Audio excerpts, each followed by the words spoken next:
오늘 우리는 다 함께 에베소서 5장 22절 이하에 있는 말씀을 가지고서 공부를 하겠습니다. 에베소서 5장 22절을 다 같이 읽겠습니다. 아내들이여 자기 남편에게 복종하기를 주께 하도다. 대단히 어려운 제목을 오늘 우리가 공부하게 되었습니다. 여러분, 오늘날 세계는 남녀 평등주의가 온 세계에 팽배합니다. 남녀는 평등하다. 그런데 또 어떤 사람들은 그렇지 않다. 남자가 여자를 지배해야 된다. 그런 말을 하는 사람들도 많이 있습니다. 그래서 남성 우월주의, 여성 우월주의, 평등주의 이렇게 복잡하게 연결되어 있는데 하나님은 뭐라고 말씀하시느냐? 여러분 단단히 성경을 읽어야 되는 것입니다. 여자들이여 남자에게 복종하기를 주께 하더라. 그런 말 한 적이 없습니다. 아내들이여 남편에게 복종하기를 주께 하더라.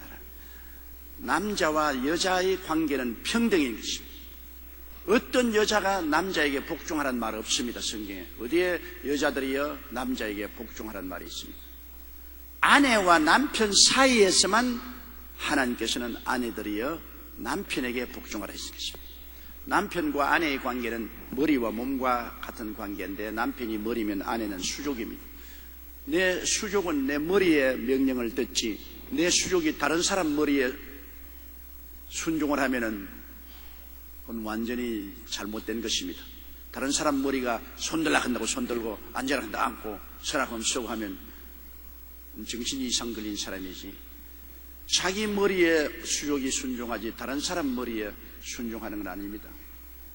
여자들이 순종하라는 것은 자기 남편에게 순종하라는 것이지 다른 남자에게 순종하라는 말은 없습니다. 그거 여러분 단단히 알아야 되는 것입니다. 오늘날 사회생활에 있어서는 남녀 평등입니다. 남자와 여자의 구별이 없습니다.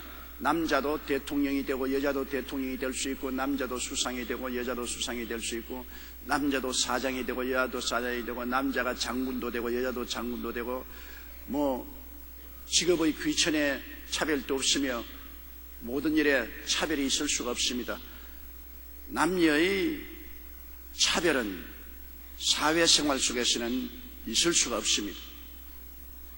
왜냐하면 똑같이 다 하나님의 형상과 모양대로 지음받았기 때문에 차별이 없습니다. 그러나 한 가정을 이룰 때 남편이 그 부모를 떠나 남자가 그 부모를 떠나 아내와 연합하여 한 몸이 될지어라 가정을 이룰 때는 가정에서는 남자와 여자가 아니라 남편과 아내의 관계에서는 순종과 복종의 관계가 있습니다. 그래서 아내들이여 자기 남편에게, 남의 남편 아닙니다.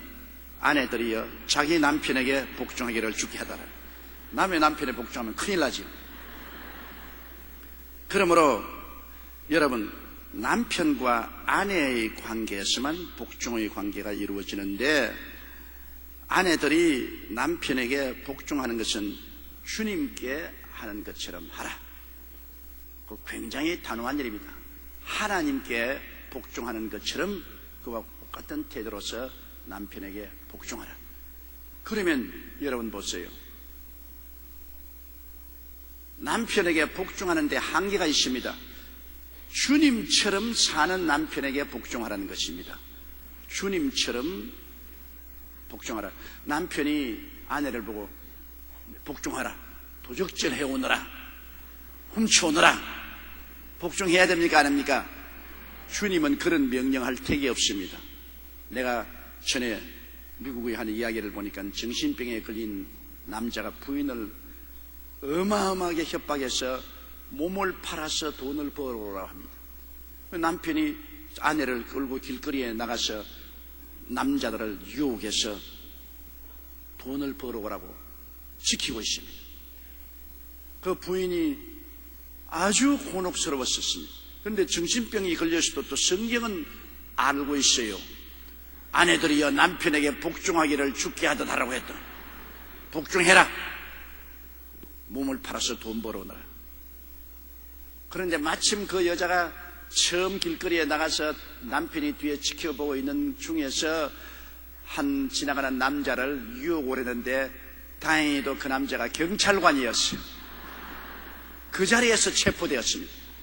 그래서 조사를 해보니까 그 남편이 정신병 환자라 남편의 명령에 의해서 어찌할 도리가 없이 그렇게 한 것을 알고 전화위복이 되어서 그 남편을 정신병원에 입원하고 그 가정에 새로운 전기가 이루어졌다는 이야기를 읽어본 적이 있습니다.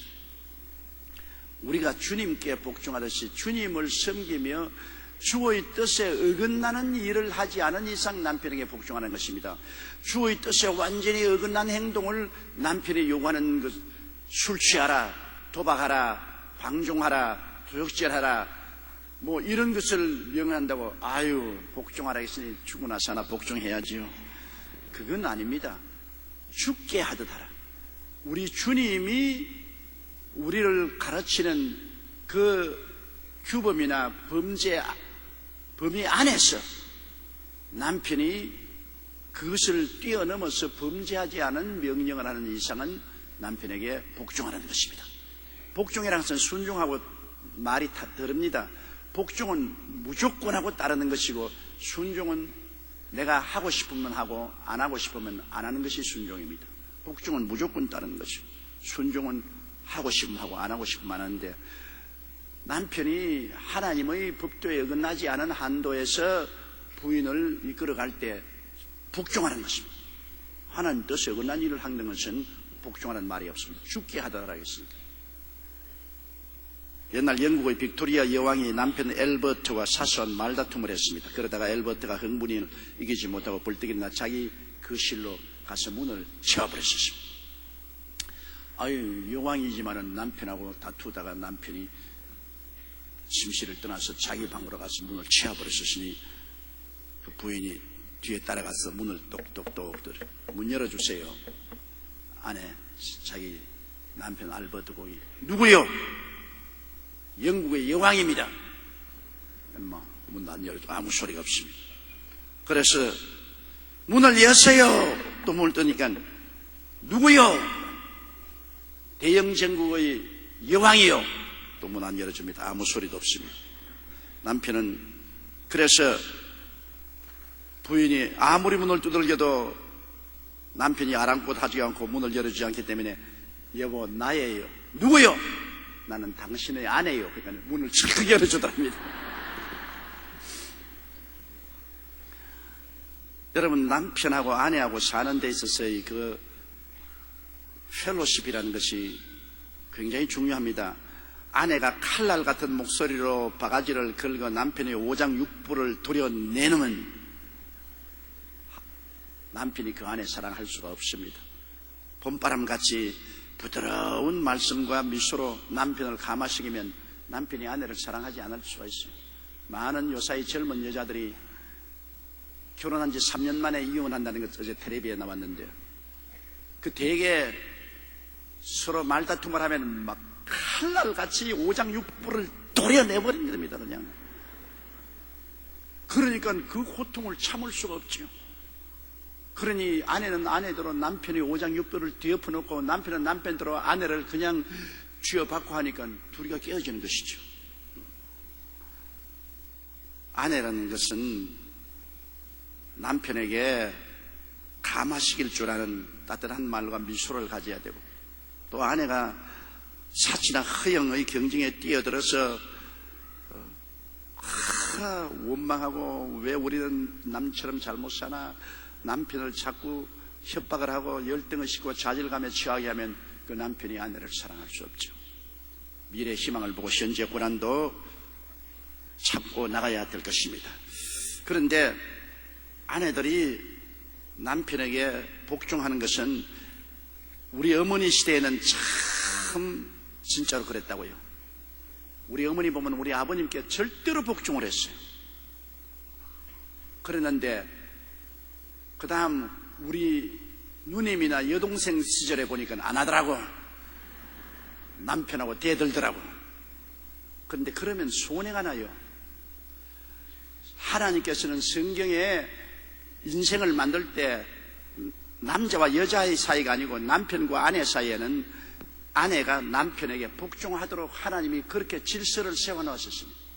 그래서 아내가 하나님의 뜻에 어긋나는 삶을 안 사는 한도 내에서 그 남편에게 대해서는 절대 복종하고 살면은 가정이 편안하고 좋습니다. 그러나 자기 뜻이 안 맞는다고 남편에게 저항하고 하면 안 되지요.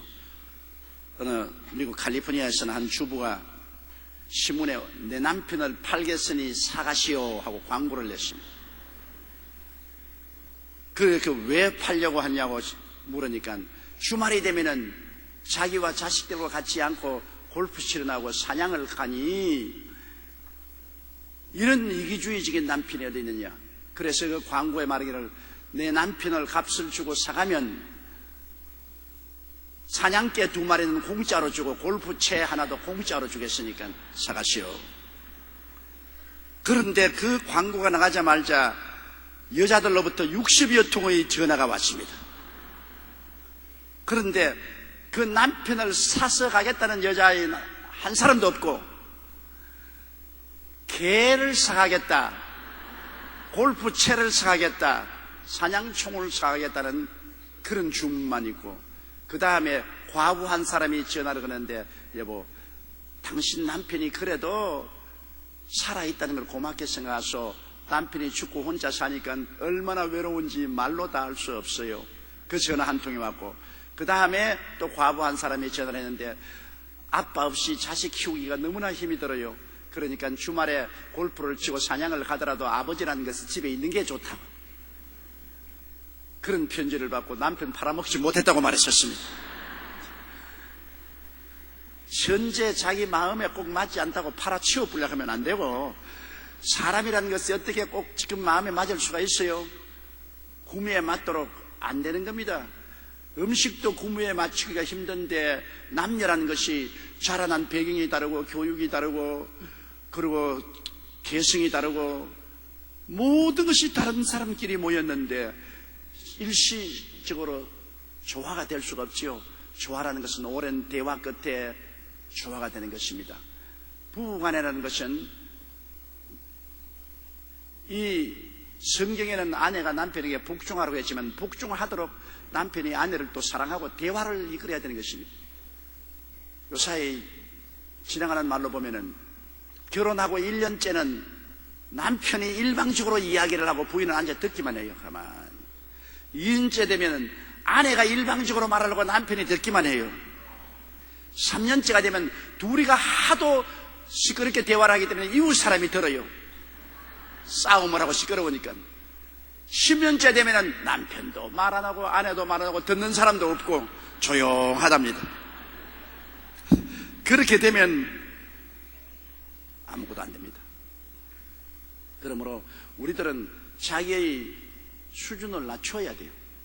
제가 기대하는 수준을 그대로 자꾸 기대하고서 왜 내 아내는 이런 아내가 안 되냐, 내 남편은 이런 남편이 안 되냐고 그렇게 해서 마음에 원망 불평하면 끝이 없지요. 여자들은 대개 남편이 자기를 신데렐라처럼 취급해 주기를 원하고 있습니다. 아주 유리구두를 가지고 와서 나의 신데렐라여, 나의 태양이여, 이 신을 신고 내게 안기소서, 이렇게 남편이 신데렐라처럼 자기를 대해주기를 원하는 것입니다. 그러나 그런 남편 별로 없잖아요. 그렇지 않으면 또 여자들이 꿈꾸는 것은 바보 온다리 같은 남편을 원합니다. 바보 온다리 평양공주에게 절대 복종해서 교육훈련을 받아서 장군이 된 것처럼 뭐 별 볼 일 없으니까 내게 절대 복종하라.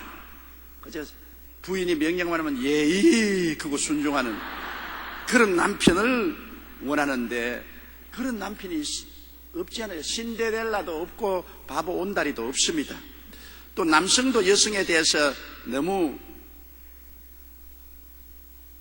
기대가 많습니다. 왜냐하면 남성이 여성에게 기대하는 두 가지가 있는데요. 첫째는 자기 아내가 미스 코리아가 되기를 원하고 있습니다. 미스 코리아가 보통 있나요? 없어요. 다 우리 한국 여성들은 둥그름하지. 미스 코리아처럼 날씬하고 얼짱 뭉짱이야 별로 없죠. 근데 하나님이 미스 코리아를 많이 안 만드신 것은 하나님도 이쁜 여자를 좋아하지 않아요. 하나님도 두리뭉실한 여자를 좋아해요. 그렇기 때문에 되게 잘 사는 사람들이 두리뭉실한 사람이 잘 살고, 너무 이쁜 사람은 시련이 많습니다. 환난이 많습니다. 마귀도 시기하고 질투해서 시련을 많이 보죠. 그러나 남자들은 결혼하기 전에 늘 미스 코리아를 찾아요. 그렇지 않으면 어떤 사람을 찾느냐? 돈 많은 여자를 찾아요. 갑자기 돈이나 많이 가지고 있어가지고서 필요한 것, 자동차도 사주고 옷도 사주고 여행도 마음대로 시켜주는 그런 여자에게 장가를 가면 좋겠다. 그런 헛된 꿈은 버려야 돼요. 미스 코리아도 없고, 그렇게 갑자기 부자로서 돈을 잔뜩 어깨에 걸머쥐고 시집오는 여자도 없어요. 그러므로 현재 있는 것을 가지고서 감사할 줄 아는 아내와 남편 되시기를 주님 이름으로 축원합니다. 그래서 여기에 그리스도를 남편들에게 복종하기를 주게 하더라. 23절요. 이는 남편이 아내의 머리됨이 그리스도께서 교회의 머리됨과 같음이니 그가 친히 몸의 구주시니라. 예수님이 교회의 머리가 되잖아요. 예수님이 친히 우리 교회의 구주가 되잖아요. 우리는 예수님께 절대 복종합니다. 예수님은 흠도 없고 점도 없으신 분, 실수가 없으신 분이시기 때문에 우리는 예수 그리스도의 말씀에 절대 복종합니다. 그건 애누리가 없어요. 예수님께 복종하지 않으면 큰일 나죠. 그런데 교회가 예수님에게 복종하듯이 아내들도 남편에게 복종을 하되 주님의 뜻 안에서 복종하라는 것입니다. 주님의 뜻 밖에서 복종하는 것은 아닙니다. 이러므로 남편과 아내의 이 관계는 리더를 하는 남편하고 복종해서 따라가는 아내하고 이 규정이 딱 되어 있습니다. 남편은 아내를 잘 리더해야 되고 아내는 남편을 복종하고 따라가야 되는 것입니다. 남편이 길을 잘못 듣는데도 따라가라는 건 아닙니다. 주님의 길을 걸어갈 때 아내가 복종하고 따라가라. 그러나 주님의 정하신 길이 아닌 사탄의 길로 갈 때도 복종하고 따라가라는 말은 아닌 것입니다. 그러나 근본적인 것은 아내는 남편에게 복종하는 것이 아내가 할 일인 것입니다. 25절요. 남편들아 아내 사랑하기를 그리스도께서 교회를 사랑하고 위하여 자신을 주심 같이 하라. 자, 그러면 일방적으로 그러면 여자만 보고 자꾸 복종하라고 그냥 협박하고 공갈하고, 그럼 남편은 뭐하냐? 남편은 예수님이 교회를 사랑하듯이 아내를 사랑하라. 그거 정말 엄청나게 어려운 일입니다. 예수님이 교회를 어떻게 사랑했어요? 흠 많고 점 많고 죄 많고 허물 많은 교회를, 그 죄와 허물을 예수님이 대신 짊어지고 십자가에 몸짓고 피 흘려 죽었습니다. 그러고 난 다음 교회를 끌어안았습니다. 남편이 아내를 사랑하는 것은 아내의 죄나 허물을 다 감사하고 끌어안고 사랑하라는 거죠. 남편이 율법주의자가 되어서 아내의 허물을 자꾸 벗기고 아내에게 상처를 입히고 아내를 먹칠하고 짓밟고 하면은 그건 남편이 아니라 원수지요, 원수. 그러나 올바른 남편이 되려면 그리스도의 정신을 가진 사람, 예수 그리스도와 같이 아내의 허물을 덮어주고 상처를 치료해주고 씻어주고 보살펴주고 끌어안는 남편이 되라. 그 남편이 대범한 마음을 가지고 아내를 끌어안아야 되는 거죠. 정말로 역사적으로 대범한 마음을 가진 남편은 소크라테스입니다. 소크라테스는 옛날 헤라의 유명한 철학자입니다. 그 제자 플라톤에 의하면 인류 역사상 가장 지혜롭고 가장 의롭고 가장 착한 사람이랬습니다. 그런데 그 소크라테스의 아내 크산디페는 세계의 악처로 유명했습니다. 물론 소크라테스가 돈도 안 벌어오고 철학만 하고 돌아다니니까 가정생활을 다 혼자 책임지고 가사를 돌보고 살자니 화가 나겠죠. 화가 날 만도 합니다. 그럼에도 불구하고 그 남편에게 바가지는 예사로 긁고 욕을 퍼붓고 몽둥이로 남편을 때리기도 하고, 그래서 남편에 대해서 대들었지만 이 소크라테스는 태산의 바위에 같이 부인이 바가지를 끌어도 가만히 있고 욕을 해도 가만히 있고 그 다음에 몽둥이로 때리면 앉아서 얻어맞고 앉아있고 그렇습니다. 그런데 하루는 부인이 참 잔소리를 해도 남편이 대답도 안 하고 있으면 화가 안 풀려서 소재한다고 바켓에 물을 떠놓고 걸레를 거기에서 빨아가지고서 소재를 하다가 막 그 걸레 빻는 물통을 소크라테스 머리에 덮어 씌워버렸습니다.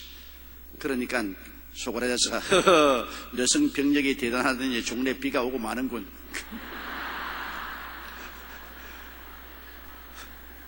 그러니 그런 남자하고 어떻게 싸웁니까 여러분? 종알종알대고 불평하니까 여성 병력이라고 말합니다. 그러다가 수나기가 쏟아졌다고 그러고 털털 털고 일어난 것입니다. 우리가 소크라테스 같이 남자가 되지 못할지라도 관대한 마음을 품고 아내의 죄와 허물을 덮어야 되는 거죠. 아내라고 해서 완전한 아내가 되십니까? 성녀가 없지 않아요. 다 죄와 허물이 많은데 죄와 허물을 남편이 끌어안아야 됩니다. 그리고 십자가에 매달리는 고통이 있더라도 죄와 허물을 끌어안고 아내를 덮어주고 치료해주고 씻어주고 추스려주는 그런 무조건적인 사랑을 가진 남편입니다. 아내는 복종하고 남편은 사랑하고 이게 박자가 맞아야 돼요. 아내는 사랑 안 하고 아내는 복종 안 하고 남자는 사랑 안 하고 하면 그런 가정이 무너지죠. 오늘날 쉽게 만나서 쉽게 헤어집니다. 결혼한 지 3년 만에 헤어지는 가정이 태반이라고 말하니 너무나 가정이 소홀하게 대접되는 것입니다. 그것은 아내가 결혼할 때는 나는 남편에게 복종하겠다는 마음의 각오와 결심을 가지고 해야지 남편에게 일일이 모든 것을 대꾸하고 싸우겠다는 그러한 마음으로 하면 안 돼요. 우리 딸 가진 부모들이 교육을 잘 시켜야 됩니다. 무엇이 남편에게 대들어라. 가정에도 동등이다. 가정에는 동등이 아닙니다. 사회에는 동등이라도 가정에는 복종해야 됩니다. 남편이 여간 잘못하더라도 인내하고 참고 용서하고 복종하고 살아라. 그리고 아들 가진 사람은 너 결혼할 때 나무 딸을 아내로 데리고 왔으면 사랑해라. 예수님이 교회를 사랑하듯이 죄와 허물을 다 끌어안고 그리고 용서와 사랑과 인내를 가지고 돌봐주라. 그 부모가 자식들에게 늘 교훈을 해야 되는 것입니다. 그렇지 않고 눈은 눈으로 이는 이로 손톱은 손톱으로 발톱은 발톱으로 서로 주권을 주장하라고 하면은 100명이면 100명 다 상처 입고 헤어지고 마는 것입니다. 이 세상에 완전한 사람이 누가 있는 것입니까? 완전한 사람 아무도 없어요.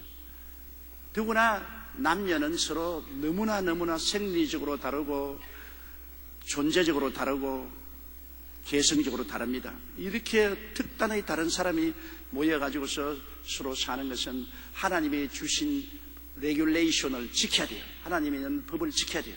아내는 특별히 남편이 범죄하지 않은 이상은 남편에게 복종하고 남편은 아내를 무조건 하고 사랑하라. 조건 붙이지 마라. 너가 폐물을 많이 가져왔기 때문에 네가 미스 코리아처럼 이쁘기 때문에 네가 부자이기 때문에 사랑한다. 그런 조건 붙이면 안 돼요. 무조건 하고 사랑해요. 죄가 있어도 사랑하고 허물이 있어도 용서하고 사랑하고 끌어안으라. 그래서 아내를 늘 구원하는 남편이 되라. 그리스도가 교회를 사랑하시고 구원한 것처럼 구원하는 남편이 되라. 아내를 자꾸 모든 어려움에서 건져주고 도와주는 그런 남편이 되라.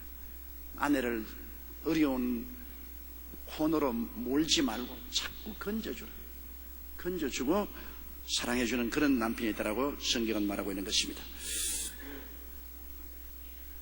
26절에요. 이는 곧 물로 씻어 말씀으로 깨끗하사 거룩하게 하시고, 주님이 하시는 것은 물로 씻어, 물세례 말합니다. 물로 씻는 것은 주님께서 우리에게 물세례 베풀어서 과거의 죄를 다 청천하고 그 다음 하나님 말씀으로 늘 우리를 거룩하게 만드는 것입니다. 우리가 성경 말씀을 읽어야 거룩하게 되어요. 우리가 예수 믿고 난 다음 물세례 받지 않습니까? 물세례 받고 난 다음에 예수 그리스도와 더불어 죽고 장사 지내고 부활한 표적으로 물세례 받아서 과거를 다 씻고 그 다음에 말씀을 읽을 때 자꾸 거룩하게 되는 것입니다. 하나님 말씀이 들어와서 우리 속에 역사하는 것입니다. 뭐 말씀 읽어봐도 이미도 모르겠는데 뭘 읽어. 말씀을 들어도 교회 문 밖에 나가기 전에 다 까먹어버리고 모르는데 그렇지 않습니다. 말씀은 물로 씻는 것과 같기 때문에 여러분 물이 내 몸을 씻고 지나가면 내 때를 가지고 지나가 버린 것입니다. 그 물이 씻고 나간 것을 기억할 필요 없어요. 여러분이 오늘 저 설교를 듣고 있는 이상 이 말씀이 여러분 귀에 들어가서 여러분을 씻어서 가지고 가버린 것입니다. 여러분이 잊어버려도 좋고 기억 안 해도 좋아요. 일단 말씀이 귀에 들어오면 물과 같아서 여러분의 죄와 불의와 추악과 저주와 절망을 씻어서 데리고 나가버린 것입니다. 그러니까 말씀을 듣고 나올 때 깨어나죠. 목욕하고 나오면 깨어나잖아요. 물기가 닦아버립니다. 목욕하고 나온 사람이 물을 철렁철렁 몸에 붙이고 오는 사람이 어디 있습니까? 물기 다 닦아버리죠. 언제 목욕탕에 들어갔는지 언제 샤워를 했는지 사람은 모릅니다. 물 다 닦아버리고 스쳐 지나갔습니다. 그러나 깨끗하거든. 이 말씀 듣는 것도 한 가지입니다. 말씀 듣고 버스 타러 나갔을 때 오늘 무슨 설교했더라 한마디도 기억 안 나네요. 이렇게 왔다 갔다 할 필요 있겠느냐? 그건 잘못이죠. 나갔을 때 이미 말씀의 물기가 다 말라버리고 없어져 버려도 그로 말미암아 말씀을 듣고 있는 동안에 죄가 씻어나가고 불의가 씻어나가고 세속과 마귀가 떨어져 나가고 말씀을 듣는 동안에 병이 씻어져 나가고 저주가 씻어져 나가고 사망의 세력이 씻어져 나가고 말씀 들을 동안에 말씀을 통해서 영혼이 잘 되고 범사에 잘 되며 강건한 영양분이 채워지는 것입니다. 그것이 바로 예수님이 하신 일인 것입니다. 예수님은 우리 물로 씻어 죄를 없애고 그 다음에는 말씀으로 늘 우리를 깨끗하게 만들어주는 것입니다. 그 남편이 아내를 위해서 하는 일은 그렇게 하라는 것입니다. 아내의 죄와 허물을 늘 씻어주고 그러고 난 다음 늘 아내에게 위로와 힘과 격려를 주라는 것입니다. 죄만 씻어주는 것이 아니라 물로 씻어서 말씀으로 깨끗하게 하는 것처럼 용서와 사랑을 베풀고 난 다음에는 늘 말씀으로 격려를 주고 힘을 주고 용기를 줘야 되는 것입니다. 사람이 여러분 말 한마디에 천냥빚을 갚는다는 말 있지 않습니까? 한 주부가 있었는데요. 바로 남편이 아침에 출근하면서 오늘이 우리 결혼 기념일인데 저녁에 와서 나하고 멋있게 외식하자. 부인이 그 말을 듣고 감지덕지했습니다. 저 양반이 평생 안 그러더니 이제 언제 결혼 기념일을 기억을 하고 그러고 나와서 외식을 하자하냐. 역시 내가 남편을 너무 무뚝뚝하다고 오해를 했는데 내가 오해를 했구나. 잘못했구나. 그래서 기분이 좋아서 하루 종일 집안 청소도 깨끗이 하고 휘파람을 불고 그래 저녁에 이제 남편이 퇴근할 때쯤 돼서 남편이 전화를 했습니다. 여보 그래 어디서 만날까? 그 어디서 만나지? 여보 내가 우리 결혼할 때 입었던 그 투피스를 입고 나가고 싶은데 어때? 젊은 기분으로. 그러니까 당장 남편 말이 그 짜리몽땅한 다리 내놓고 난 다음 뭘 비우려고 그러냐. 막 그 말에 기분 싹 상해버리고 말았습니다. 젊을 때 입던 투피스 입고 났는데 그 짜리몽땅한 다리 내놓고서 뭘 비우려고 그러냐. 그러니까 부인이 당장 네 다리는 너 어디 기냐. 내 다리만 잘라. 너 다리도 짧다. 그래가 전화해서 한바탕 싸우고 난 다음에 결혼 기념일이고 뭐고 다 집어치워버리고 부인은 이불 깔고 들어누워버리고 남편은 화난다고 저녁에 이만큼 술이 취가 이렇게 들어 엉망이 됐어. 그 말 한마디 잘못 때문에 그래. 말 한마디 잘못 때문에. 부인이 투피스 입고 나고 했다면 야 세월이 오래 지났지만 역시 당신은 몸짱이야. 그래 투피스 입고 나와 좋아. 그랬으면 그 부인이 말하겠습니까? 역시 당신은 그래도 젊을 때부터 매력이 있는 미남자야. 우리 한번 기분 내보자. 그래서 둘이가 나와서 젊은 시절 결혼할 때 입었던 투피스도 입고 아주 남편도 기분 좋게 부인하고 손도 좀 팔짱도 끼워서 그래서 식사도 하고 왔더라면 그날 집에 와서 얼마나 좋겠어요. 그런데 말 한마디 잘못해가지고서 엉망진창이 돼버리고 말인 거죠. 이 사람이 말로서 여러분 폭력 행사를 굉장히 합니다. 말이 굉장한 폭력이 될 수 있습니다. 주먹으로 때리는 것도 여러분 외형적인 폭력이지만은 말은 우리 마음을 상처 입히는 것입니다. 그 말 우리가 더구나 친할수록 말 조심해야 돼요. 말이 굉장한 폭력이 되는 것입니다. 그래서 말을 잘못하면 남편도 아내도 자식도 깊은 상처를 입히고 돌이킬 수 없게 만들어줄 때가 많습니다. 그러나 또 말이 굉장한 치료가 되는 것입니다. 말로서 격려하고 위로하고 힘을 주는 것은 굉장히 좋지요.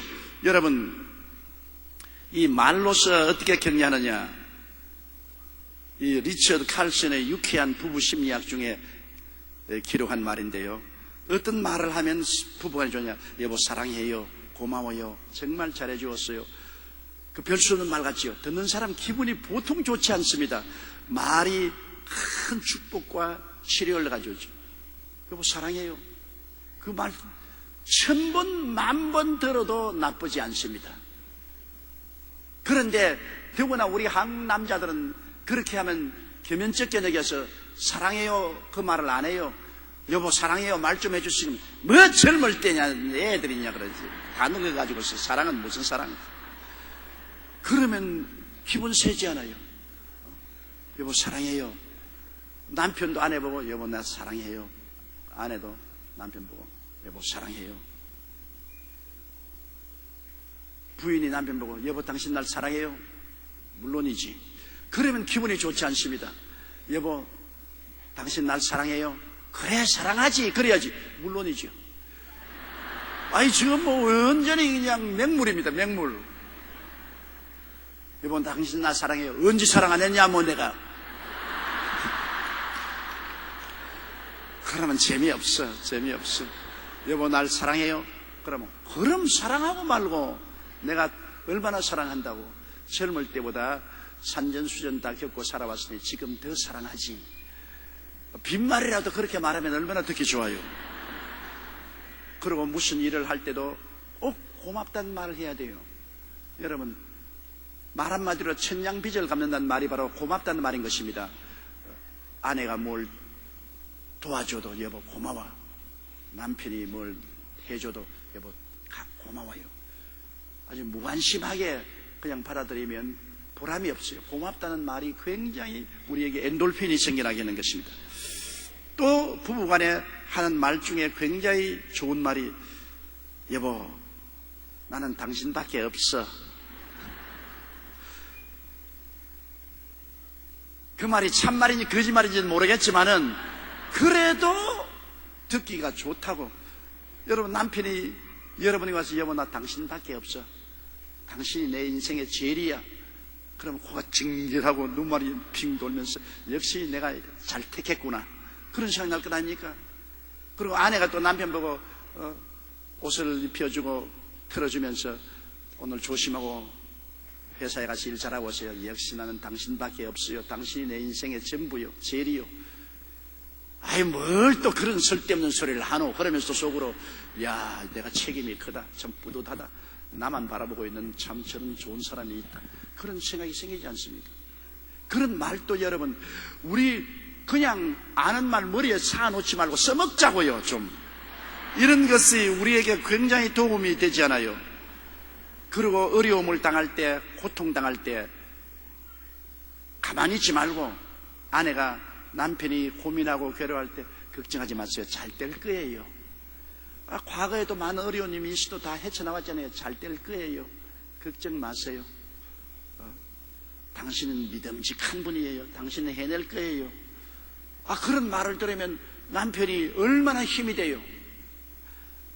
부인이 부정적인 말을 하고 난 다음에 이제 망했다 망했어. 이제 당신 때문에 이제 온 집안 다 죽었어. 이제는 어떻게 사노? 이러면 이건 멋진데 저신격으로 절단강선이 되잖아요. 또 고난당하고 어려울 때는 남편에게 여보 걱정 마세요. 항상 당신 곁에는 내가 있잖아요. 그 말이 정말 좋은 것입니다. 항상 내가 있지 않아요. 내가 어떤 젊은 부부를 만났는데 그 남편이 사업에 실패했어요. 그런데 그 부인은 그 친정집이 꽤 잘 사는데 남편은 사업에 실패하고 완전히 빈털터리가 됐어요. 그래서 사람들이 다 말하기를 그 부인이 절대로 저 남자하고 같이 살지 않을 것이다. 저 남자를 떠날 것이다. 저 남자가 사업에 크게 실패해서 장래가 없게 되었으니 이제는 가정이 깨질 것이다. 그래서 내가 그 부부 카운셀링을 했는데 그 부인에게 내가 물었습니다. 아니, 남편이 이렇게 일에 실패하고 굉장히 실망을 했고 당신 집안 부모들도 굉장히 남편에 대해서 좋지 않게 생각했는데 이 남편하고 그렇게 살겠습니까? 눈을 동그랗게 뜨고 정색을 따고 나를 보니, 목사님, 이분은 내 남편이에요. 내가 항상 그 곁에 있어야 돼요. 그는 내가 필요해요. 그가 잘 될 때도 나는 그 곁에 있고 못 될 때도 그 곁에 있어요. 나중에 한 말이 그가 거지가 되어 다리 밑에 갈지라도 나는 그 곁에 있을 거예요. 와, 내가 감동했네. 감동했어. 와, 정말 장가 하나 잘 갔구나. 멋들어진 여자구나. 내가 항상 당신 곁에 있다. 좋을 때만 곁에 있지 아니하고 당신이 거지가 될 때도 그 곁에 있겠다. 건강할 때만 곁에 있지 않고 병들 때도 곁에 있겠다. 요사이 그런 아내 얻기가 참 힘들지 않아요? 요사이 사업에 실패하고 가나면 막 보따리 싸고 주랭랑 쳐버리고, 병들면은 보따리 싸서 달아나버리고, 이런 몰인정하고 아주 살벌한 세상 속에 우리가 살지만은, 그러나 서로 어려울 때 있잖아요. 남편이 어려울 때도 있고 아내가 병들고 어려울 때도 있습니다. 나는 전에 텔레비를 보고 굉장히 감동한 것은, 트럭 운전수가 자기 아내가 중풍이 걸렸는데 그 아내를 돌보기 위해서 트럭 안에다가 침대를 만들어 놓고 난다. 그 안에 그 트럭에서 댕기면서 트럭 대놓을 시간만 있으면서 팔 주물러주고 다리 주물러주고 떠먹이고, 그 다음에는 머리도 감아주고. 왜냐? 집에 혼자 두니까 돌봐줄 사람이 없잖아요. 그러니까 트럭에 아예 침대를 싣고 다니면서 돌봐주는 거예요. 그때 그 남편이 그 부인 보고 하는 말이 있어요. 내가 항상 당신 곁에 있을 거요. 중풍이 걸려서 버림받을 처지는데 그 남편 트럭 운전사가 트럭을 운전해서 먹고 살면서도 항상 내가 당신을 버리지 않고 곁에 있겠다. 그 말이 얼마나 격려가 되겠습니까? 그 인터뷰하는 사람이 부인 보고 당신은 어떠냐니까 난 너무나 행복하다 그럽니다. 아, 중풍이 걸려서 트럭에 덜거리고 따라다니면서 행복하다 그럽니다. 왜? 외롭고 괴로울 때 버리지 않고 곁에 있어준다는 것 얼마나 좋습니까? 그러므로 이렇게 몰인정한 세상 속에서 남편이나 아내나 항상 당신 곁에 내가 있겠어요 하는 말은 굉장한 도움이 된다는 것을 여러분 잊지 않으시기 바랍니다. 또 사람들에게 욕을 얻어먹을 때, 남편이 욕을 얻어먹고 아내가 욕을 얻어먹을 때도 곁에 가서 나는 당신을 이해해요. 난 당신 편이에요. 누가 뭐라고 말해도 난 당신을 이해해요. 속상해하지 마세요. 내가 다 알지 않아요. 내가 당신 다 잘 알지 않아요. 속상해하지 마세요. 아, 그런 말들이 굉장한 효과를 발생하지 않아요. 오늘날 우리가 부부간의 그 관계에서 행복은 말로서 만들어내야 되는 것입니다. 너무 무관심하게 서로 그저 하루하루 자고 깨고 그저 살다가 죽고만은 그건 너무나 절망입니다. 부부의 생활에는 하나 예술과 같습니다. 음악을 작곡하는 것이나 그림을 그리는 것과 같습니다. 자꾸 아이디어를 개발해가지고서 긍정적이고 적극적이고 창조적이고 생산적인 방향으로 만들어가야 되는 것입니다. 그건 뭐 이 세상에서 굉장히 돈을 벌어서 뭐 갑자기 뭐 갑부가 되어서 뭐 이래 가지고서 행복해진다는 것은 아닙니다. 그런 것은 있을 수도 없는 일이고 또 있을 수도 안 될 일이고, 우리가 우리의 관계를 아름답고 부유하고 풍성하게 하는 것은 말로써 해야 되는 것입니다. 말로써. 사람이 말을 할 수 있다는 것이 얼마나 좋지 않습니까? 이 말로써 상대를 상처 입히고 폭력을 행하고 죽일 수도 있고, 이 말로써 살리고 행복하고 즐겁게 만들 수도 있는 것입니다. 이렇기 때문에 여러분 무관심하게 지나지 말고 언제나 이 말로써 아름다운 관계를 만드는 여러분 되시기를 주의 이름으로 축원합니다. 그러므로 남편은 곧 물로 씻어 말씀으로 깨끗하게 하사 거룩하게 하는 예수님을 따라서 아내를 씻어주고, 그리고 말로서 위로하고 격려하고 사랑을 베풀어 주어서 아름다운 관계를 맺어낸 것입니다. 27절요. 자기 앞에 영광스러운 교회로 세우사 티나 주름 잡힌 것이나 이런 것들이 없이 거룩하고 흠이 없게 하리 하심이라. 우리 주님께서는 우리 교회가 영광스러운 교회가 되어서 주름 잡힌 것이나 티가 없이 거룩하고 흠이 없는 아름다운 교회로 세우려고 하는 것입니다. 웨딩 가운을 입고 있는 신부가 얼마나 화장을 하고 아름다운 옷을 입고 있으니 영광스럽습니까? 그게 옷이 구겨지면 안 되겠죠. 그 티가 있으면 안 되겠죠. 구겨진 옷은 다려주고 티가 있으면 털어주고 먼지 묻으면 없애주고 아름다운 신부로 주님은 교회를 만들려고 하는 것입니다. 주님이 교회를 아름다운 신부로 만들려고 애를 쓰는 것처럼 남편도 아내를 아름다운 아내로 만들기 위해서 모든 노력을 기울이라는 것입니다. 그런데 오늘 보니까 이 아내들만 많고 남편이 별로 많지 않아서 이 말은 별로 효과가 없는 것 같아요. 따라 말씀. 그 다음엔 이와 같이 남편들도 자기 아내 사랑하기를 제 몸같이 할지니 자기 아내를 사랑하는 자는 자기를 사랑하는 것이다. 그러므로 아내는 남편에게 단지 복종하라고 했지만 남편이 아내 사랑하는 데는 굉장히 여기 하나님 명령이 많습니다. 아내를 영광스러운 아내로 만들고 그 다음에는 자기 몸같이 사랑하라. 여러분, 사람이 자기 몸 사랑하는 건 무조건 사랑하지 않죠. 사람은 무조건 자기 몸 사랑합니다. 먹고 싶으면 먹고 입고 싶으면 입고 재우고 씻기고 돌보고. 자기 몸이 못났다고 해서 몸을 구박하는 거 봤습니까? 팔이 병신이면 팔 자꾸 만져주고, 발이 병들었으면 발을 보호하고 약 주고 치료하십시오. 못났을수록 자기 몸을, 그 못난 것을 더 보호하고 더 돌봅니다. 아프면 아플수록 더 잘 돌보죠. 그와 같이 아내는 자기 몸과 같기 때문에 아내가 잘났으면 좋고 못났으면 더 잘나도록 하려고 전력을 기울여서 돌보고 그러고 보호하고 사랑해 주라고 성경은 말하고 있는 것입니다. 자기 아내를 사랑하는 자는 자기 몸을 사랑하는 것 같다. 아내는 남편의 몸이요 부분이기 때문에 남편은 머리요 아내는 몸이므로 불가분의 운명적인 관계를 가지고 있습니다. 무슨 법적으로 그냥 금시 부부 결혼을 법적으로 등록했다가 그냥 이혼 재판소에 가서 그냥 법적으로 말소해버리고 마는 이러한 것이 아니라 부부의 관계는 영원한 관계로 하나님이 지었습니다. 죽음 이외에는 갈라놓을 수 없는 영원한 관계로 맺어놓았기 때문에 우리가 생각하는 것보다도 하나님은 굉장히 부부의 관계를 엄하게 보고 있습니다.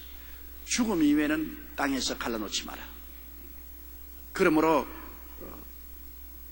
아내는 남편을 복종하고 남편은 아내를 사랑하고, 그것이 마치 교회가 예수님께 복종하고 예수님이 교회를 사랑해서 자기의 모든 것을 다 내놓는 그러한 릴레이션십을 가지고서 부부의 관계를 만들어. 이 하나님께서 남녀를 지으신 근본적인 원리가 거기에 있는 것입니다. 하나님이 아담을 깊이 잠들게 하고 그 중에 갈빗뼈를 취해가지고서 아내를 만들었죠. 그러므로 한 몸이 두 몸이 아니라는 것입니다. 아담의 갈빗뼈를 취해가지고서 하와를 만들었으니 재료가 똑같은 재료 아닙니까? 똑같은 재료, 같은 한 몸이라는 것입니다. 이렇기 때문에 분리할 수가 없다는 것을 말하고 있는 것입니다. 29절요. 누구든지 언제든지 제 육체를 미워하지 않고 오직 양육하여 보호하기를 그리스도께서 교회를 보양함 같이 하나니 우리는 그의 몸의 지체입니다. 부부간의 관계를 통해서 그리스도와 우리의 사이의 관계를 하나님께서 설명해 주고 있습니다. 여러분, 그리스도는 우리의 머리고 우리는 그 몸의 지체이므로 주님께서 우리를 어떻게 하느냐, 누구든지 언제든지 제 육체를 미워하지 않은 것처럼 주님은 우리 미워하지 않는다는 것입니다. 우리가 여간 못되게 굴어도 주님이 우리를 불쌍히 여기고 우리에 대해서 애타하시지 우리를 미워하지는 않는다. 안 미워한다. 제 육체를 미워하지 않고 양육해주고 보호해주는 것이 그리스도께서 교회를 보양함 같이 하나니 우리는 그의 몸의 지체라고 했습니다. 여러분, 예수님은 여러분의 머리요, 여러분은 예수님께 붙은 지체인 것입니다. 예수를 믿고 나면은 우리가 무슨 종교적으로 크리스찬이 되고 의식적으로 크리스찬이 되는 게 아니라 실제적으로 구만리 장천 멀리 계신 예수님이 아니라 예수님은 우리 머리고 우리는 그 몸에 붙은 지체고, 머리가 자기 몸을 돌봐주고 보양하고 보호하는 것처럼 예수님이 우리를 보양해주고 우리를 보호해주는 그런 일을 계속한다는 것입니다. 그러므로 예수님과 우리는 항상 함께 있는 것입니다. 항상 함께 있습니다. 제가 전문주일에 설교할 때 우리는 주님께 엎혀서 산다는 것처럼 우리는 주님께 엎혀서 삽니다. 주님은 항상 우리를 업고 다니시는 것입니다. 우리가 못났다고 내번지긴 합니다. 못난 자식도 없고 병든 자식도 없고 홀리게도 없고, 주님은 항상 우리를 업고 다니면서 우리를 보양하고 보호하고 돌봐주시는 이가 주님이신 것입니다. 우리는 주님께 복종하고 주님을 믿고 의지하고 주님을 섬기면서 삽니다. 그러면 주님께서 늘 우리 업고 있죠. 주님은 우리의 머리가 되시고 우리는 그 지체가 되니 주님과 우리는 분리할 수 없습니다. 그러므로 예수님을 멀리 있다고 생각하면 큰 오해입니다. 예수님 멀리 계시지 않습니다. 바로 이 자리에 여러분 함께 계신 것입니다. 지금도 여러분이 이 자리에 계신 것은 예수님께 엎혀서 앉아 있는 것입니다. 주님이 여러분 업고 이 자리에 앉아 계십니다. 그러니 주님과 얼마나 가깝습니까? 주님의 체온을 느끼며 주님의 심장의 박동 소리를 들으며 주님의 젖꼭지를 빱니다. 주님의 말씀의 젖을 먹고 주님의 사랑의 손길로 보호를 받으면서 우리는 살고 있습니다. 예수님과 우리는 그러므로 자나 깨나 사나 죽으나 함께 있는 것입니다. 이것이 우리 기독교 신앙의 신비인 것입니다. 이 신비를 바로 주님께서는 부부의 관계로서 설명하고 있는 것입니다. 부부도 그와 같다. 남편과 아내는 항상 같이 분리할래야 분리할 수 없는 머리와 몸과 같은 그런 상관관계. 그리고 남편은 아내를 보양하고 늘 보호해야 되고, 아내는 남편에게 절대 복종한다. 남편에게 복종하고 남편을 믿고 의지하고 섬기고, 남편은 아내를 붙들어주고 아내의 필요한 것을 채워주고 또 아내의 꿈을 이루어주는 그런 일을 한다. 좋은 남편은 아내의 꿈을 이루어줘야 됩니다. 뭐 나만 살면 됐지, 뭐 니는 누구 나는 나다, 그게 아닙니다. 결혼했기 때문에 아내의 소원을 풀어주어서 아내가 꿈을 이루고 살 수 있도록 해줘야 됩니다. 붙잡아주고 채워주고 꿈을 이룰 수 있도록 도와주면서 살아야 되는 것입니다. 성경적으로 우리가 하나님 앞에 깨닫고 부부간에 살면은 참으로 모든 어려움을 극복하고 행복하게 살아갈 수가 있습니다. 일단 성경을 떠나서 세상의 원리대로 나가면 눈은 눈으로, 이는 이로, 손톱은 손톱으로, 발톱은 발톱으로 서로 1대1 대적관계로 살면은 이건 정말로 부부관계라는 것은 사랑의 관계가 아닌 하나의 바게인이겠습니다. 하나의 서로 흥정해서 살고 있는 이해관계가 되는 것입니다. 이익이 되면 같이 살고 손해되면 같이 안 산다. 이익이 되면 내가 복종하고 이익이 안 되면 복종하지 않는다. 이해관계로서 합치면은 이거는 결코 끈끈한 사랑으로서 일치된 관계는 되지 않습니다. 부부는 이해관계로 만난 것이 아닙니다. 부부는 한 몸으로 만난 것입니다. 하나님이 지어놓은 반쪽을 만나서 완전한 한 몸이 되는 것입니다. 그러므로 이 성경이 가르치는 부부관계를 우리가 깊이 생각해 보면 우리의 가정의 삶을 올바르게 이끌어 나갈 수가 있는 것입니다. 31절요. 이러므로 사람이 부모를 떠나 그 아내와 합하여 그 둘이 한 육체가 될지니. 오늘 많은 가정에 부부간의 갈등이 있잖아요. 우리 더구나 한국 사회는 부부간의 갈등이 굉장히 심합니다. 한국에는 부부간의 갈등이 심하고 미국이나 구라파는 사회와 장모 간의 갈등이 심합니다. 그래서 미국이나 구라파에 가서 사람들을 청중을 웃기려면은 장모 이야기만 하면 다 웃습니다. 장모 이야기만 하면. 왜냐하면 미국과 구라파는 꼭 장모가 결혼한 딸네 집에 와서 딸을 축축거려서 남편하고 싸움 붙입니다. 그건 미국이나 구라파 사람은 막 그래요. 장모가 집에 왔다면 부부간에 싸움을 일으킵니다. 딸 보고서 축축해서. 왜 그런지 모르겠어요. 그래서 여러 가지 이야기가 많습니다. 어떠한 부인이 자동차를 타고 가다가 벼랑에 떨어져서 죽었는데 경찰이 사위에게 전화를 걸었습니다.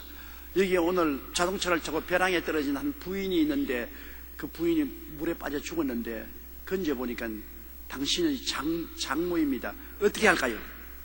마음대로 처리하세요. 그런데 그 부인이 죽었는데 그 몸에 전복이 한 마리 붙어있는데 어떻게 할까요? 전복은 내게 보내주세요. 아주 너무나 가혹한 말 같지만 이럴 정도로 장모와 사위 관계는 굉장히 좋지 않습니다. 그렇기 때문에 제가 미국이나 구라파에 가서 우리 최하실 목사님과 함께 목회했다면 전부 배를 안고 웃습니다. 그냥. 왜냐하면 장모와 사위가 같이 목회하는 법도 없고 같이 좋아하는 법도 없습니다. 그런데 우리 한국은 시어머니와 며느리 간에 또 좋지가 않습니다. 그런데 시어머니하고 며느리 관계를 해결할 수 있는 간단한 길이 있습니다. 말씀대로 하면 돼요. 성경에 남자가 그 부모를 떠나 여자와 연합하여 한 몸을 이룰지니라. 떠나라 했어요. 남자로. 그러므로 실제 성경 말씀 보면 아들 낳았다고 좋아할 것 하나도 없어요. 하나님이 아들은 낳아서 떠나라 했습니다. 딸은 떠나란 말은 안 했어요. 딸은 부모를 떠나는 말 안 했기 때문에 딸은 부모하고 같이 살아도 좋다. 오케이. 시집 가도 부모하고 같이 살아라. 그러나 남편은 떠나라. 아들은 떠나라. 그 요사이 우리 한국이 그렇게 된 것 같아요. 한국에 보면 아들 낳아봤자 아무 좋은 것 없는 것은 완전히 나무 딸 시중 노릇만 하게 만들어주는 것입니다. 딸내가 차고 다니니까 명절날에도 처갓집에만 가 있고 휴가 갈 때도 처갓집 식구들하고 같이 가고 좋은 일이 있어도 처갓집에만 가서 좋아하고 아들 낳아봤자 아무 소용없다고. 그렇기 때문에 아들이 있다고 자랑하지 마세요. 요사이 딸이 아들보다 100배나 좋다고. 옛날에는 아들 낳은 것은 혈통을 잇는다고 그러는데 혈통 이어봤자 무슨 소용이 있어요, 요사이. 그리고 제사 얻어먹겠다 죽은 지 무슨 귀신이 와서 제사를 먹어. 실제로 정말 계산을 해서 보면은 딸을 낳는 것이 훨씬 좋아요. 딸은 항상 아들을 엉덩이에 달고 다녀요. 그런데 그게 성경적이라고. 나는 그게 성경적이 아닌 줄 알았더니 성경적이더라고요. 딸이 부모를 떠나 남편과 합칠지어다. 그렇게 생각하는 사람이 많아요. 우리 한국의 전통적인 것은 여자가 부모를 떠나 남편에게 시집와서 남편 집에서 합칠지어다. 그렇게 생각하고 있는데 성경은 정반대입니다. 남자가 그 부모를 떠나 여자 집으로 가서 여자와 합하여 한 몸을 이룰지어다. 남자보다 떠나라 그랬어요. 내가 어떤 가정에 고부간의 갈등이 너무 심해요. 같이 살면서 너무나 고부간의 싸움이 많은 그 시아버지가 날 보고 집에 와서 예배를 드리고 문제를 좀 해결해 달라고 그랬습니다. 그래서 내가 시아버지 보고 내가 가서 바른 말해도 내 말 알아듣겠냐? 성경 말씀대로 내가 설교하겠냐? 아이고, 목사님이 하나님의 말씀대로 하면 우리가 다 듣죠. 그 생각에는 내가 자기 편 들어줄 줄 알고. 그래서 예배를 드리고 내가 창세기 말씀을 끌어냈어요. 남자가 그 부모를 떠나 여자와 연합하여 한 몸을 이룰지라 했는데 이 가정의 큰 문제는 남자가 부모를 떠나라고 했는데 남자가 부모를 떠나지 아니하고 여자를 데리고 이 가정에 같이 삶으로 이렇게 큰 갈등이 생겼다. 그러므로 오늘 이 가정의 갈등을 해결하려면 성경 말씀대로 해라. 오늘 그 신랑 보고 자네 떠나라. 보따리 사가지고서 다리 밑에 가든지 판잣집에 가든지 마누라 데리고 떠나라. 남자가 부모를 떠나라 그랬다. 왜 결혼하고 난 다음에도 부모에게 붙어가지 응식바지를 부리고 사느냐. 부모를 떠나. 그러니까 그 아버지하고 어머니가 시아버지 시어머니 얼굴이 노래지더면 아니 목사님 어떻게 그런 말씀을 하십니까? 아니 목사가 말한 게 아니라 성경 말씀에 그렇게 해놨지 않아요. 당신의 가정에 끝없는 고통과 싸움과 눈물이 성경에 순종하지 않았기 때문에 그렇습니다. 하나님을 믿고 순종하려고는 말씀대로 하세요. 남자가 그 부모를 떠나 여자와 연합하여 한 몸을 지금 너 갈 데 없으면 오늘 처갓집으로 가. 여자가 사는 집으로 가. 처갓집으로 가. 그 집에 가서 살아. 왜 말씀대로 안 하냐. 나중에야 그 시아버지가 내게 와서 말했던 목사님 가만히 목사님 말하고 처음엔 굉장히 섭섭했는데 가만히 공무원 시장님께는 그 말이 맞았어요. 어떻게 말이냐? 성경에 그렇지 않아요. 언제 성경이 그렇게 말하냐? 처음에는 말할 때 섭섭하다고 하더니만 나중에 공무원 시장님께는 성경이 그렇게 말했어요. 그래서 자기 아들을 당장 추선을 해서 내보내다는 것입니다. 그러고 난 다음부터 가정이 편안하라는 것입니다. 아주 편안하고 좋다. 그러면 가정이 가난하고 어려워서 내보내지 못하고 같이 살 수밖에 없으면 마음으로라도 떠나야 돼요. 마음이라도 마마 베이비가 되어서 엄마 그렇게 하면 안 돼. 금쪽 같은 내 새끼 그 아들처럼 엄마 밥 줘! 다 큰 자식이 말이야. 그 엄마는 좋은 것 같죠. 달아붙으니까. 그러나 그렇게 되면 가정은 엉망이 되는 것입니다. 마마 보이로 만들면 안 돼요. 여러분 자식 곁에 오래오래 두고 싶은 그 마음은 부모에게 있어도 그렇게 하면은 가정이 안 돼요. 마마 보이를 만들면 안 돼요. 자식은 결혼하면 내보내야 돼요. 새들도 여러분 새끼가 크면은 다 쫓아버립니다. 그래서 물질적으로 실제로 못 떠나면 마음으로라도 떠나야 돼요. 부모에게 붙어서 살지 말고 마음으로 독립해서 살아야 돼요. 아마 여러분 중에 조 목사 오늘 고약한 말을 한다. 남은 불난 집에 부채질하는 소리 하고 있다. 그렇게 할지 몰라도 성경은 하나님 말씀, 저 하늘이 무너지고 이 땅이 꺼져도 1.1핵도 변하지 않습니다. 고부간에 갈등이 있는 사람이 있으면 여러분 아들과 며느리를 내보내세요. 다리 밑에 가더라도 좋아요. 성경이 그렇게 말하고 있으니까 말씀에 순종하면 그 다음에 하나님이 책임져 주시는 것입니다.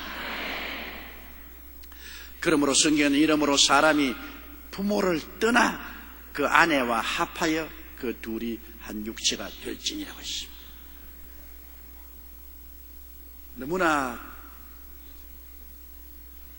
신실한 말이 아닙니까?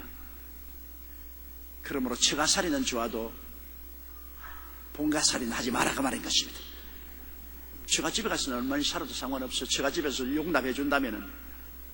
그러나 100년 손님인 사위 데리고 오래오래 재미있게 살지는 못해요. 왜냐? 남편 밥은 누워서 먹고 아들 밥은 앉아서 먹고 처갓집 밥은 서서 먹는데요.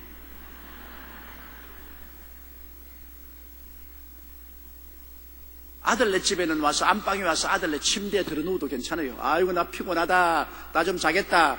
아들 침대 벽에 별 수 있는데 사위 집에 가서 안방에 들어가서 사위 배는 침대 벽에 베고 누울 장모, 그런 용감한 장모 있으면 한번 손 들어보세요. 없지 않아요. 아들 집은 내 집같이 내가 출입할 수 있지만 사위 집은 굉장히 손님입니다. 100년 손님입니다. 아무리 오래 있어도 손님이에요. 그러니까 제일 좋은 길은 자식들 다 낳아서 다 살들어 보내고 끝까지 부부간에 같이 사는 겁니다. 살아갈수록 가장 필요한 것이 아내요 남편인 것을 알게 되실 것입니다. 부부간에 함께 사는 겁니다. 자식들 의지하고 살겠다 그런 생각하지 마세요. 자식의 부담되면 오히려 큰 거치장스럽게 한이 없습니다. 그러므로 내가 늘 말하셨습니까? 자식들에게 공부시키고 결혼시켰으면 그 다음 재산 나눠줄 생각하지 마라. 무슨 재산이 있거든 끝까지 내 몫으로 먹고 살다가 눈 감을 때 그때 나눠줘라. 나눠줄 필요도 없어. 눈 감을 때 교회 헌금해버리고 가는 게 제일 좋아요. 왜 하늘나라 가면 하늘나라에 상이라도 받아야지.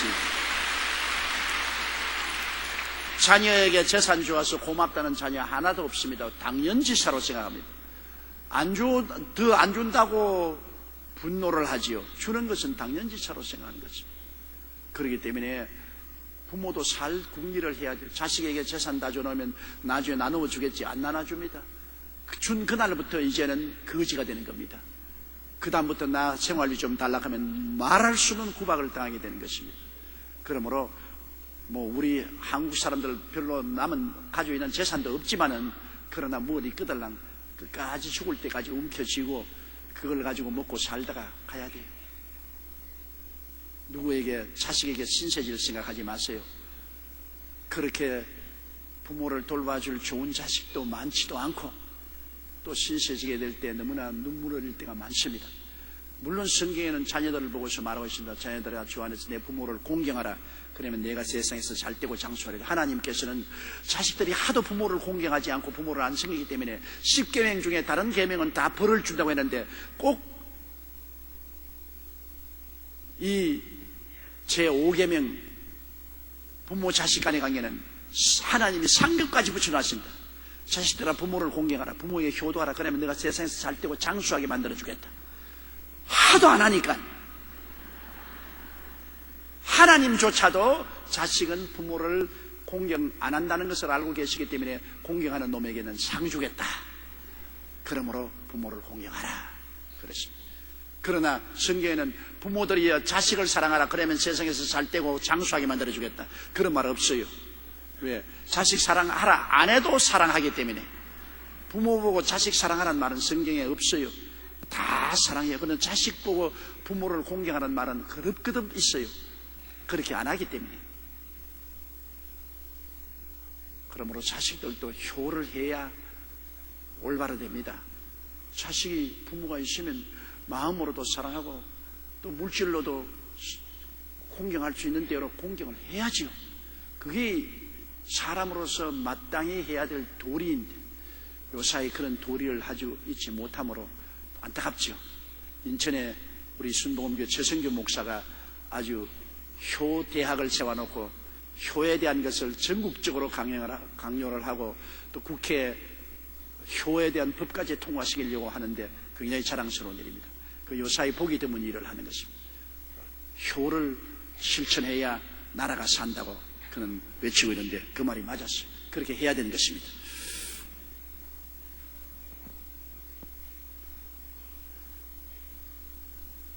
그 다음 32절째입니까? 이 비밀이 크도다. 내가 그리스도와 교회에 대하여 말하노라. 부부간에 하나가 되는 것은 바로 그리스도와 교회가 하나 되는 그 비밀을 설명해 준 것이라는 것입니다. 그만큼 부부간에 일치가 된 것처럼 예수님과 교회가 일치가 되어 있다는 것입니다. 여러분 항상 집에서 남편을 만나고 아내를 만나는 것처럼 우리는 항상 예수님을 만나고 예수님 같이 있다는 것을 잊지 말게 되시기를 주의 이름으로 축원합니다. 또 33절요. 그러나 너희는 각각 자기의 아내 사랑하기를 자기같이 하고 아내도 남편을 경외하라. 남편이 아내에 대한 것은 사랑으로 늘 강조를 했습니다. 사랑으로 강조. 아내가 남편에 대한 것은 경외하고 두려워하고 존경하고 복종하는 것으로 했습니다. 그 참 희한하지요. 아내 보고 남편 사랑하라는 말을 하지 않고 아내는 남편 보고 자꾸 복종하고 경외하라는 것.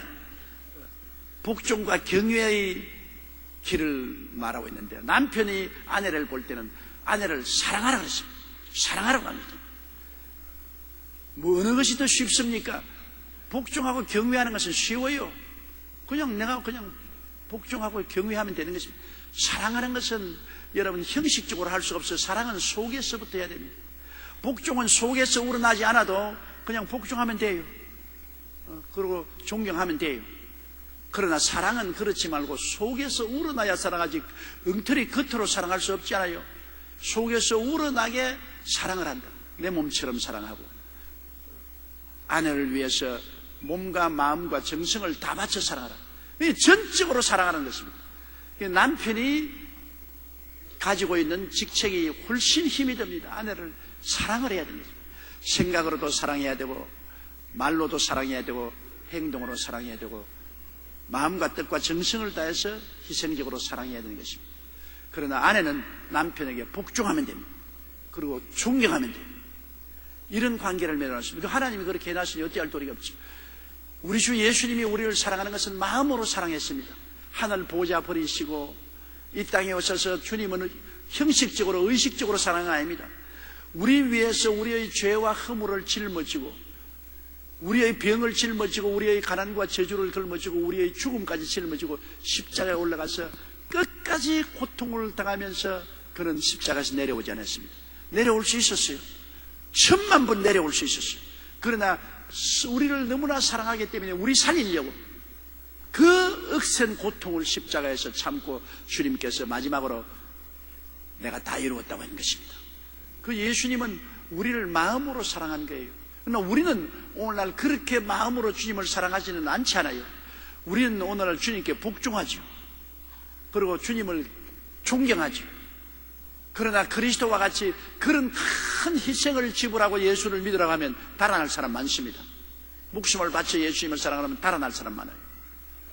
주님께서는 우리에게 그런 큰 부담을 주지 않습니다.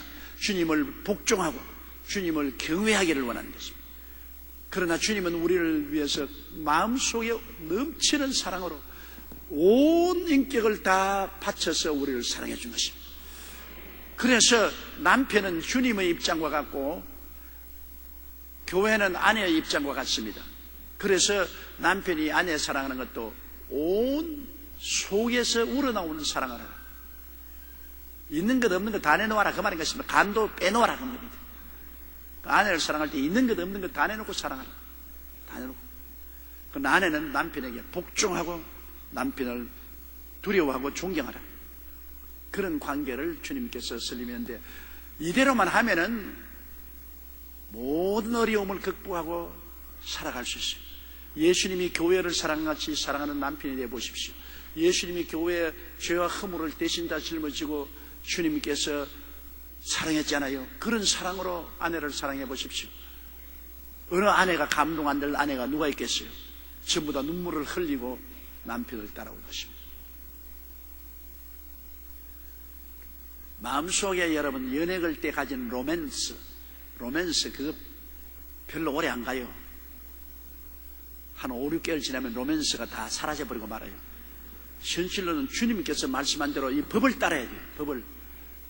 내가 그런 감정이 안 생길지라도 남편은 아내를 사랑하라. 그게 주제를 삼아야 돼요. 나는 사랑해야 된다고 마음에 결정을 내려야 돼요. 다른 소리 하지 말고 하나님 명령한 대로 사랑하겠. 아내는 다른 소리 하지 말고 나는 복종하고 경외하겠. 마음의 주제를 딱 삼아야 되는 것입니다. 일본에 가면은요, 용사마라고 겨울 낙원에 우리 그 있지 않습니까? 우리 한국에 나오는 겨울 낙원에 그 후유노 소나타라고 해서 일본에 방영을 한다면 완전히 그 사람 이름 뭐죠? 배용준이 그걸 용사마라고 합니다. 용사마. 아이고 일본 여자들이 용사마에 활칵 미쳐버렸어 그냥.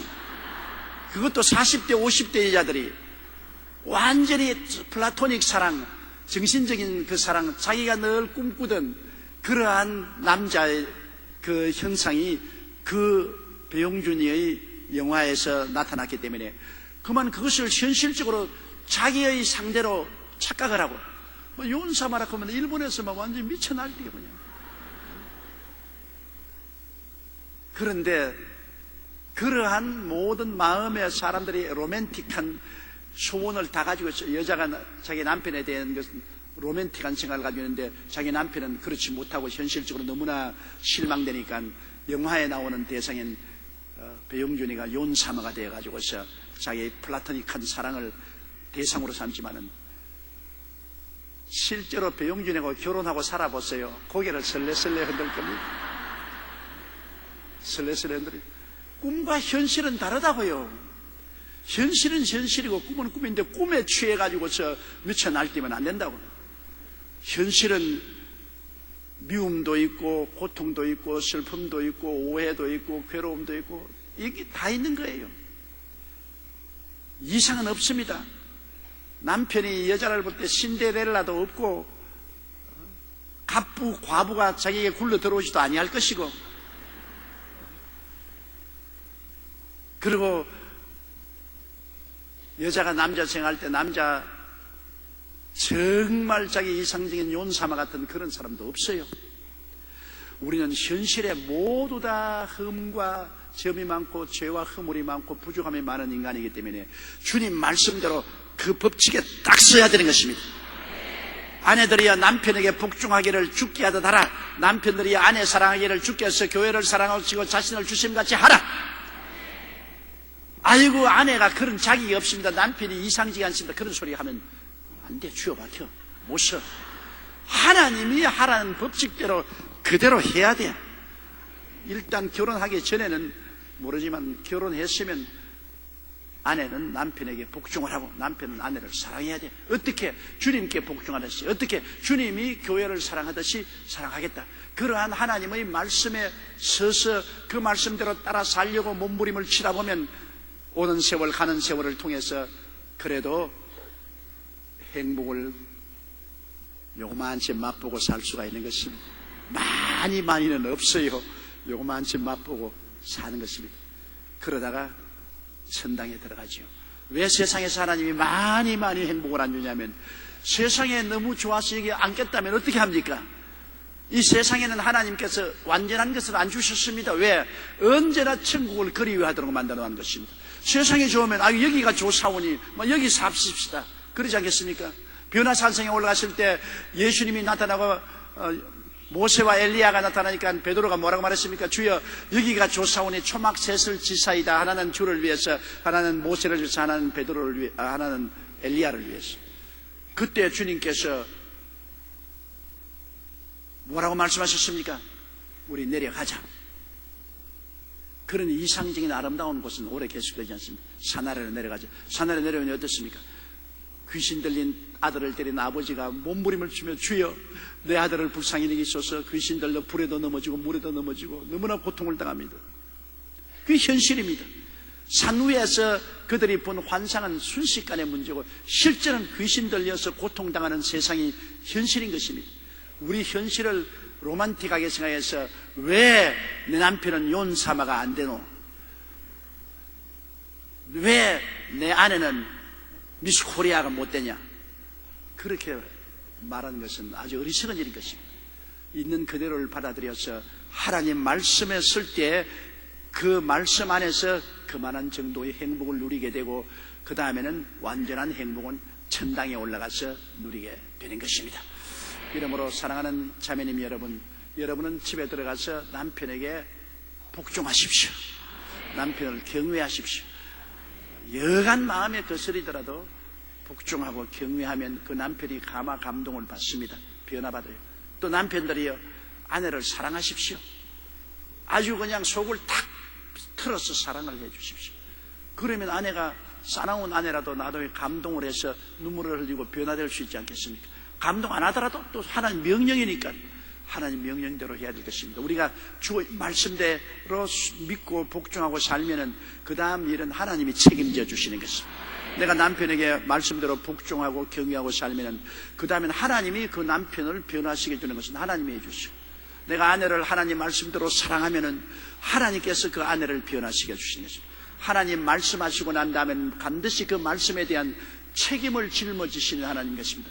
말씀 안 하고 나 책임 없다고 손 털어버리는 하나님이 아니십니다. 주님께서 우리에게 명령을 주실 때는 네가 이렇게 하면은 내가 반드시 그 말씀을 이루어 주겠다고 보증을 하고 계신 것입니다.